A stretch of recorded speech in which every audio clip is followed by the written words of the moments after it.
A week ago, the chairman of the Senate Committee of the Federal Capital Territory, Senator Dino Melaya, made a startling revelation that shook me and many right-thinking Nigerians to our foundation. At a time when Nigeria is going through a devastating economic recession, it was revealed that we plan to spend the sum of 250 million naira to build a gatehouse for the vice president.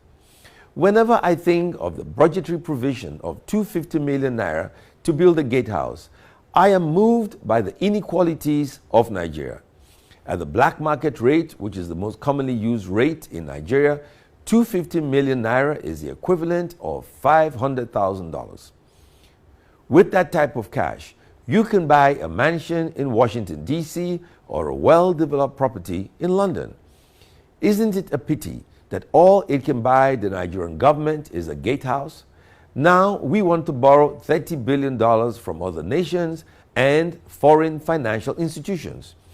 But why should any nation or foreign financial institution lend us money when we have not shown any prudence in managing the little that we have? I can assure you that I did my research, and not one of the 10 richest nations in the world is spending the equivalent of 250 million naira for something as unimportant to the well-being of a nation as a gatehouse. Why should America, Britain, or China lend Nigeria any money when the gateman of our vice president is living in a house that only a millionaire in their own country can afford? Should they lend us $30 billion so we can build more luxurious and befitting gatehouses for other public officials? Is this the change we promise Nigerians?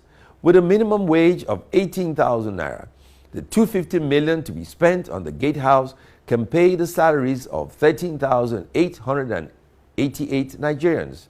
How many staff are being owed salaries by the federal government? How many staff are being owed salaries by state governments? How many pensioners are dying while waiting to collect pensions that never come? How many internally displaced persons are dying of hunger while we budget 250 million naira for a gatehouse? The 250 million can feed 1 million people for a day and 200,000 people for a week.